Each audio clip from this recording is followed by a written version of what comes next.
La fe nos conecta con la gracia y el poder de Dios.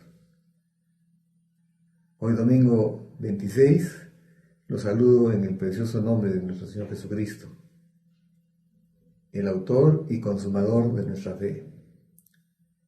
Y estamos hablando desde el domingo pasado, y vamos a continuar, sobre lo importante que es la fe en la vida de un cristiano.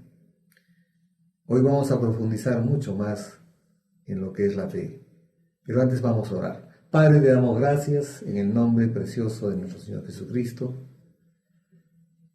porque todas tus promesas, Padre, son reales. Todas tus promesas, Señor, son un sí y son un amén en Cristo Jesús. Gracias por este domingo 26 de julio. Gracias porque estamos expectantes de lo que la palabra nos va a revelar en este día para nuestras propias vidas. Gracias, Padre, por todos los que ven y oyen este mensaje. En el nombre precioso de nuestro Señor Jesucristo. Amén. Gloria a Dios. Vamos a partir de la cita base, que es Hebreos 11:1, que dice: es pues la fe, la certeza de lo que esperamos, la convicción de lo que no se ve. Vamos a ir viendo que la fe es una realidad espiritual. Es una realidad que no se ve, pero también la fe es una seguridad del corazón. Romanos 10:10 nos dice: porque con el corazón se cree para justicia y con la boca se habla para salvación. Entonces, estamos diciendo que es una realidad que no se ve. Estamos partiendo de la cita base, que es Hebreos 11:1, ¿no? Es pues la fe, la certeza de lo que esperamos, la convicción de lo que no se ve. Entonces, esa es una realidad que no se ve, pero no porque no se ve deja de ser una realidad. Vayamos a 2 de Corintios 4:18, porque la palabra nos dice: no mirando nosotros las cosas que se ven, sino las que no se ven, pues las cosas que se ven son temporales, pero las que no se ven son eternas. Y es que nos hemos acostumbrado en otro tiempo a algo que siempre se decía, ¿no? Ver para creer. Y algunos, en el ámbito ya religioso, quieren ver, quieren tocar, quieren cargar, pero recordemos que Dios es espíritu. Nadie lo ha visto, nadie lo puede ver. Pero la manifestación de Dios en nuestras vidas es algo tan tangible, tan evidente, que sería necio no creer que Él, aun cuando no lo veamos, está obrando. Entonces, ese reino de que nos habla el Señor Jesucristo también es un reino espiritual que no se ve, que por lo menos no está en el ámbito de nuestros 5 sentidos. Y hay un pasaje muy interesante en 2 de Reyes, capítulo 6, versículo 8 al 17. Cuando los sirios atacaron Israel, Dios respondió la oración de Eliseo e hizo que los sirios se quedaran ciegos. Sin saber, los sirios entraron en la ciudad de Samaria, pero Eliseo no permitió que el rey de Israel los matara. ¿Qué estaba pasando? Que los sirios estaban haciendo planes contra Israel, pero Israel tenía un profeta. Israel tenía profeta. Eliseo le participaba al rey de Israel dónde estaba el campamento enemigo. Entonces, los sirios pensaron que entre ellos había un traidor, hasta que alguien dijo: no, hay un profeta. El profeta Eliseo, que sabe lo que tú, oh rey, hablas en lo más secreto. Entonces el rey sirio decidió ir en busca, con un ejército, en busca de Eliseo para matarlo, lógicamente. Veamos desde el versículo 8. Tenía el rey de Siria guerra contra Israel, y consultando con sus siervos dijo: en tal y tal lugar estará mi campamento. Y el varón de Dios envió a decir al rey de Israel: mira que no pases por tal lugar, porque los sirios van allí. Entonces el rey de Israel envió a aquel lugar que el varón de Dios había dicho, y así lo hizo una y otra vez con el fin de cuidarse. Y el corazón del rey de Siria se turbó por esto, y llamando a sus siervos les dijo: ¿no me declaréis vosotros quién de los nuestros es del rey de Israel? Entonces uno de los siervos dijo: no, rey, señor mío, sino que el profeta Eliseo está en Israel, el cual declara al rey de Israel las palabras que tú hablas en tu cámara más secreta. Y él dijo: id y mirad dónde está, para que yo envíe a prenderlo. Y le fue dicho: he aquí que él está en Dotán. Entonces envió el rey allá gente de a caballo y carros y un gran ejército, los cuales vinieron de noche y sitiaron la ciudad. Y se levantó de mañana y salió el que servía al varón de Dios, a Eliseo, y aquí que el ejército que tenía sitiada la ciudad con gente de a caballo y carros. Entonces su criado le dijo: ah, señor mío, ¿qué haremos? Él le dijo: no tengas miedo, porque más son los que están con nosotros que los que están con ellos. Realmente es así. Por eso que el Señor Jesucristo nos dejó bien claro en nuestro corazón que mayor es el que está en nosotros que los que están en el mundo.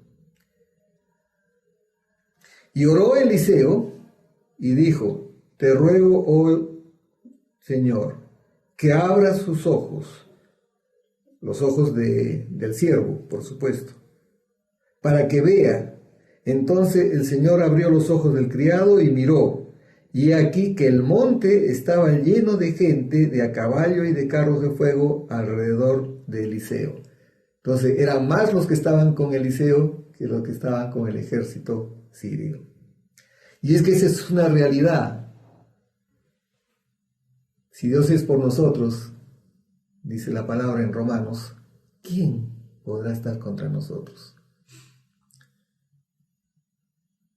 Y nosotros estamos llamados a andar en una realidad que no se ve. Segunda de Corintios 5:7 dice, porque no andamos por vista, sino por fe. Y aquí vamos a confrontar algo. Siempre va a ser un versus, un encuentro entre lo temporal y lo eterno. Hay mucha gente, lógicamente, que decide por lo temporal y no decide por lo eterno, que realmente es eterno para toda nuestra vida. Por eso que el Señor Jesucristo también diría: mas buscad primero el reino de Dios y su justicia, y lo demás será añadido.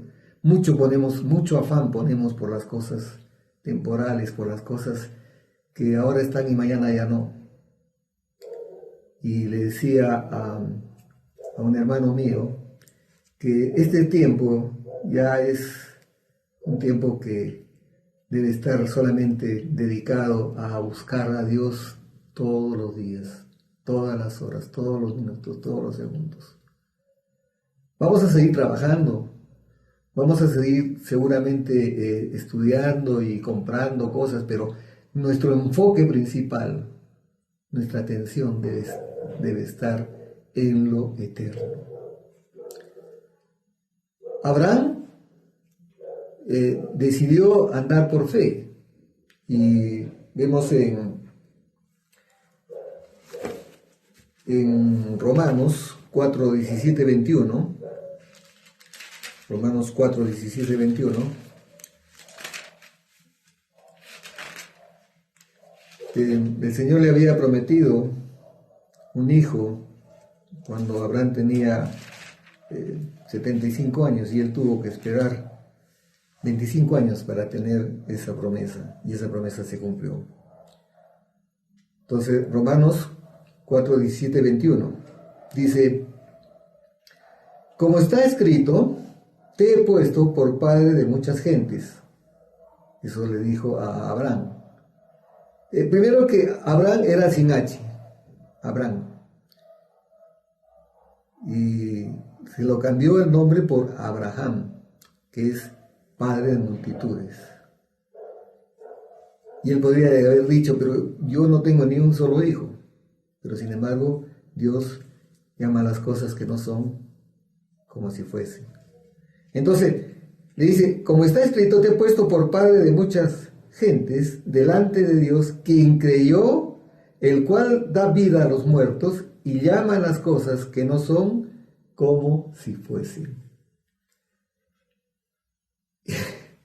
Y Abraham, dice la palabra, que creyó y su fe le fue contada por justicia. O sea, toda nuestra vida espiritual es mediante la fe. Los cristianos no necesitamos ver, no necesitamos tocar, no necesitamos cargar, no necesitamos representar a Dios, porque Dios es espíritu. Nosotros andamos no por vista, sino por fe. La palabra de Dios nos revela la realidad espiritual. Romanos 8:37, por ejemplo, es una cita muy conocida. Y algunos pueden conocerla, pero no necesariamente creer en esa palabra, porque la palabra es del corazón, no es de la mente. Cuando es de la mente simplemente es asentimiento mental. Sí, esto dice acá y a mí me enseñaron desde chico que el Padre, el Hijo, el Espíritu Santo. Sí, pero eso no necesariamente te va a llevar a una vida de fe. La fe es del corazón. Tú tienes que tener una experiencia real y viva con el Dios de la gloria. Pero veamos qué es lo que dice, que también es una realidad. Estamos hablando de las realidades espirituales. Romanos 8:37. Dice la palabra: antes, en todas estas cosas, somos más que vencedores por medio de aquel que nos amó. Entonces, nosotros en la realidad espiritual creemos que somos más que vencedores. Primera de Pedro 2:24 también nos habla de una realidad espiritual y que en este tiempo debe estar muy presente en nuestras vidas.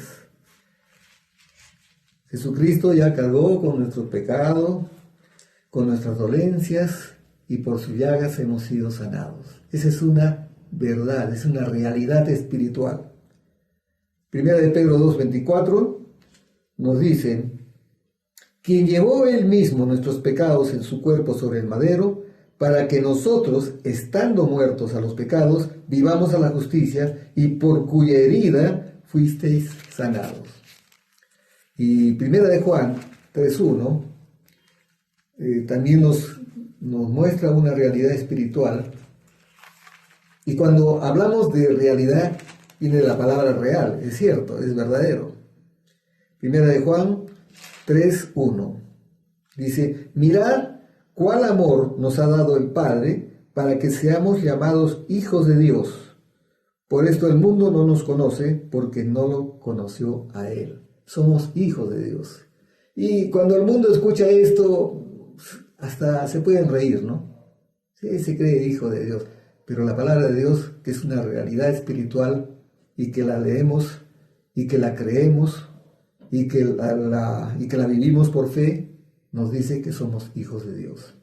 Entonces, la palabra de Dios abre nuestros ojos, hermanos. Estábamos ciegos y ahora vemos. En otro tiempo estábamos ciegos, ciegos con el resplandor de este mundo que nos hacía ver cosas que no nos sirven para la vida espiritual. Y nosotros hemos recibido el espíritu del mundo, y nosotros no hemos recibido el espíritu del mundo, dice Primera de Corintios 2:12. Y nosotros no hemos recibido el espíritu del mundo, sino el espíritu que proviene de Dios, para que sepamos lo que Dios nos ha concedido. ¿Y qué nos ha concedido? Preciosas promesas. Y que todas son un sí y un amén en Cristo Jesús. Pero volvemos al punto. Como tenemos que andar por fe, porque andar por fe es andar por la palabra, entonces tenemos que creer en la palabra. Y vamos a Colosenses 1:9. Colosenses 1:9.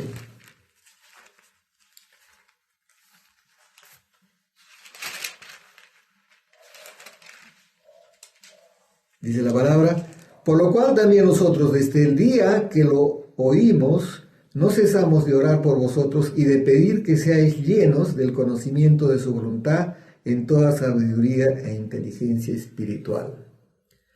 La palabra de Dios alumbra nuestro entendimiento, hermanos. Efesios 1:18. Esta es una oración, una de las dos oraciones que hace Pablo a favor de la iglesia, pero esta primera oración que la vamos a leer es preciosa.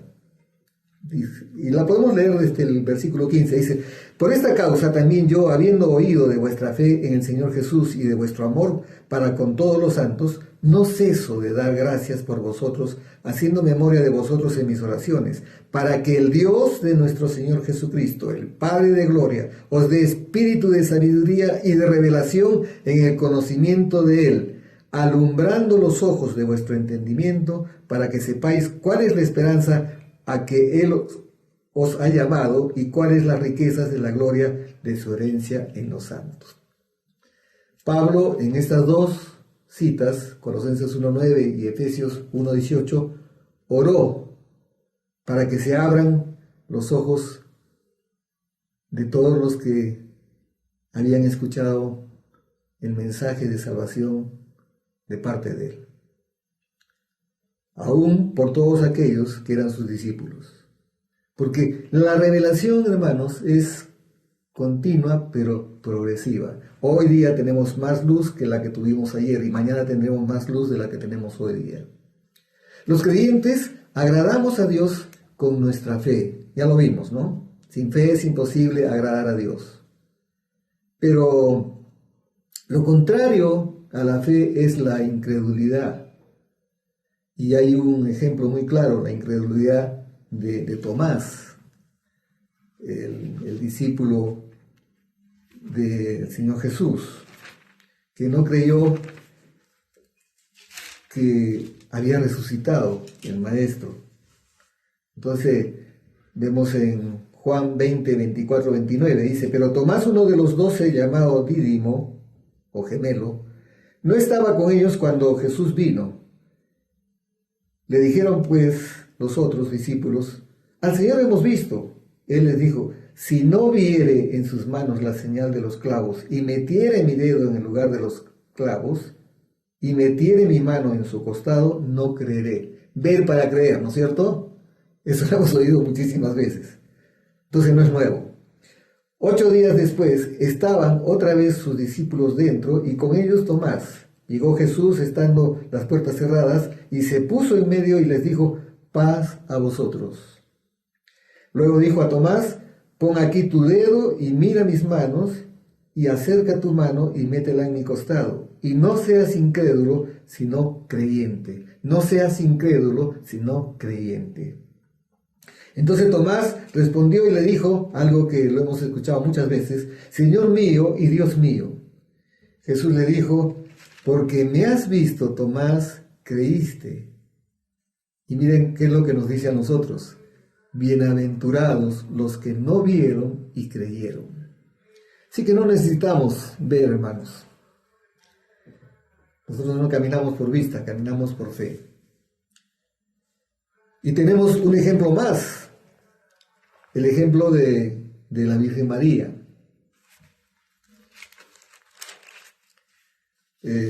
Lucas 1:38. Entonces María dijo: He aquí la sierva del Señor, hágase conmigo conforme a tu palabra. Y el ángel se fue de su presencia. María era una jovencita entre 14 y 16 años probablemente. Ella no entendía muchas cosas, pero creyó. Entonces es un ejemplo de fe. Aunque no creas, aunque no veas, pero ella, ¿en qué creyó? En la palabra. Por eso que el fundamento de nuestra fe solo es la palabra de Dios. Vamos a arribar a conclusiones, hermanos. Las promesas de Dios se reciben por fe, no por otra cosa. Por fe. Es el medio para recibir de Dios. La fe nos conecta a la provisión de Dios. Hay una cita muy bonita en Filipenses 4:19 que dice: y mi Padre os suplirá todo lo que os falta conforme a su riqueza en gloria en Cristo Jesús. Entonces la provisión ya está dada. Y nosotros, ¿qué cosa hacemos? Nos conectamos con esa provisión por medio de la fe. Y traemos de lo espiritual a lo físico. La fe percibe como hechos reales lo que no se revela a los sentidos. Claro. Y eso está en la cita base que estamos usando hoy día. Después, la fe, la certeza de lo que se espera, la convicción de lo que no se ve. Entonces la fe percibe como hechos reales la realidad, lo que no se revela a los sentidos. Tenemos 5 sentidos.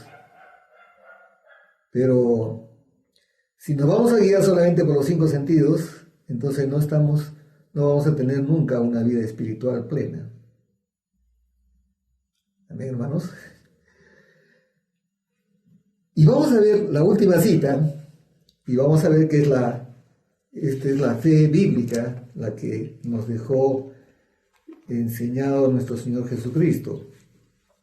Mateo 11. Creo que podemos leer el versículo 20 para que tengamos el contexto. El Señor Jesucristo fue a buscar a una higuera higos y no encontró higos. ¿Y qué hizo?